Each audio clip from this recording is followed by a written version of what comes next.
on Pat Bonner, gives the free kick to Celtic.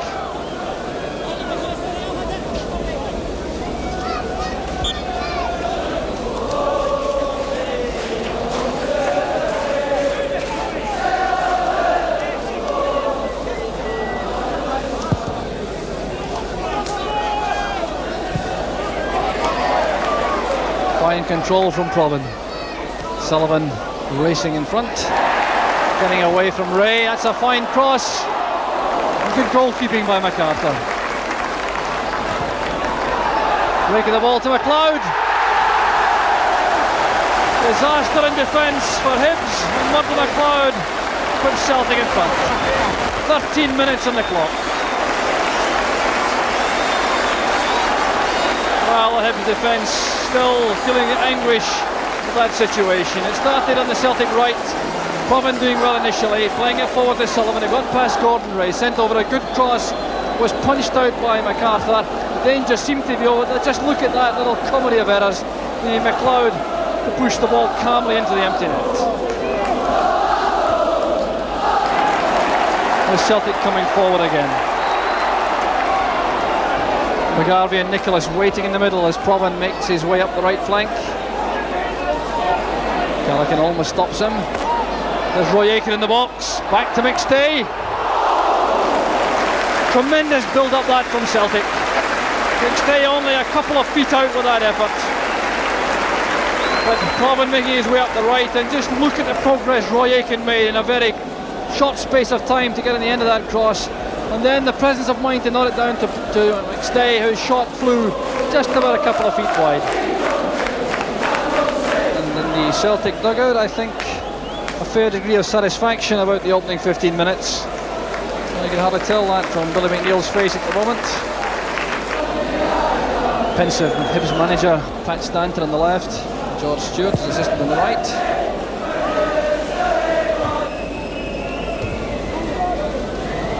Ray's header finding Shadler in a forward position. Shadler took a knock there as he went for that.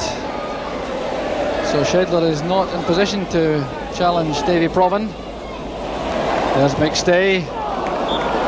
The positioning of Paul McStay was quite superb. In a long from central midfield to get round behind Davy Provan to make the position for that pass. The cross not quite up to standard. Another fine piece of play from McStay. And Shadler still on the deck after that knock. Seemed to get a wrap on the ankle, I think, as he went for that ball in midfield. Hibs physio Tom McNiven is out. Very relaxed looking John Bond, the Manchester City manager. So I think Hibs will now make a substitution. Shadler goes off, Turnbull comes on. 21-year-old former Dundee fullback. Well, it shouldn't disrupt the Hibs formation in any way at all, with Turnbull going straight into Shadler's left back position. Bit of barging there by Aitken.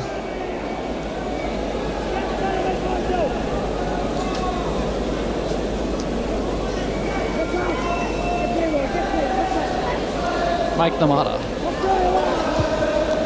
Aiken's header helped on by Sullivan. Callaghan wide to Snedden. Flavel again offering a target wide on the right. Swift challenge though from Reid. Nicholas's inside pass wasn't good enough for McStay, so Hibs have possession. Jackie McNamara. Alan Snedden. Adam watching that carefully. And Reid concedes the throw.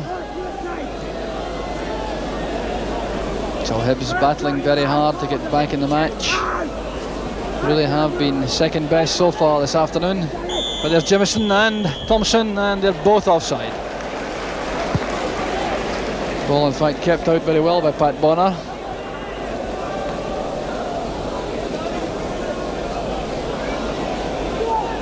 McGrain being hustled out of that by Murray.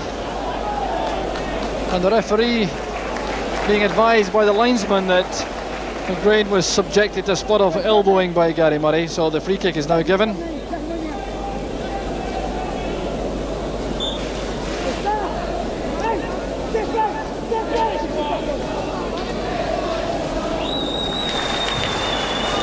Murray tackling hard on McGrain. No problem. Taking on Turnbull. Beautifully nutmegged. McLeod leaning hard on Snedden, but the Hibs defender stood his ground, although he had to give away another corner kick.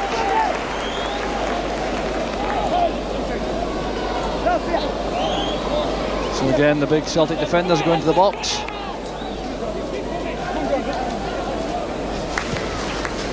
Nicholas this time with a kick. And once again, no challenge for MacArthur.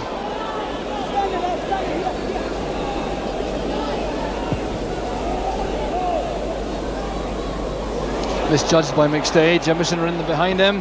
There's Murray through the middle with McGrain. And McGrain just did just enough with that sliding tackle. So McStay in trouble initially. Jimison cashing in, playing it across. Murray appeared to be getting away from McGrain, and McGrain just getting his studs to that ball, I think, at full stretch to turn it behind for the corner.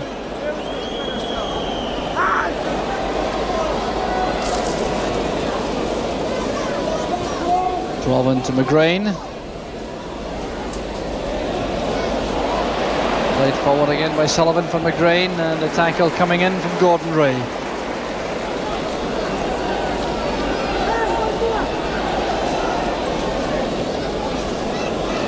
Nicholas. McGrain to Provan. Turnbull trying to prevent him hitting that dead ball line. He succeeded.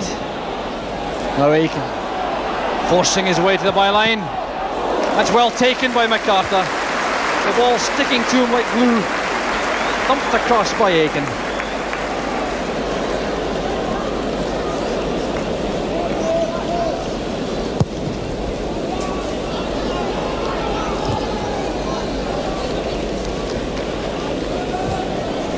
McGrain finding Nicholas this time. Now Provan, a bit of room to work.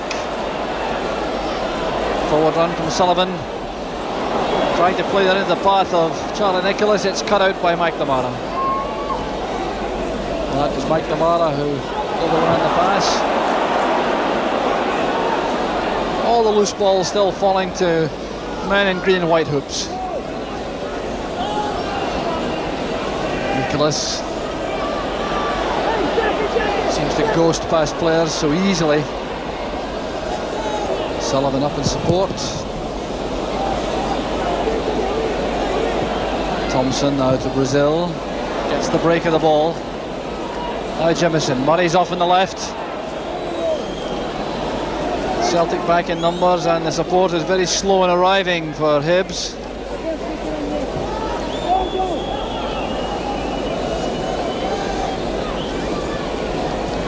Brazil leaving it to Thompson. Now Turnbull. Snedden. Callaghan. They got that away from Bonner, but Aiken was back, and the clearance was from Tom McAdam.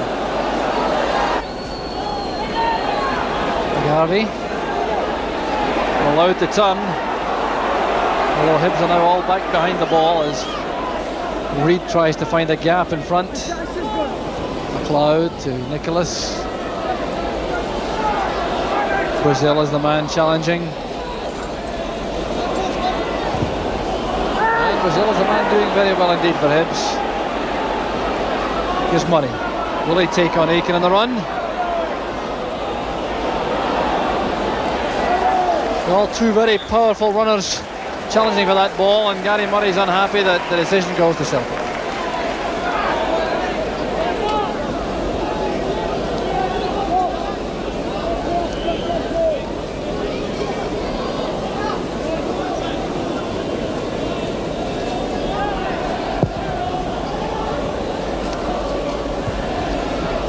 Thompson's headed into space, picked up by Murray.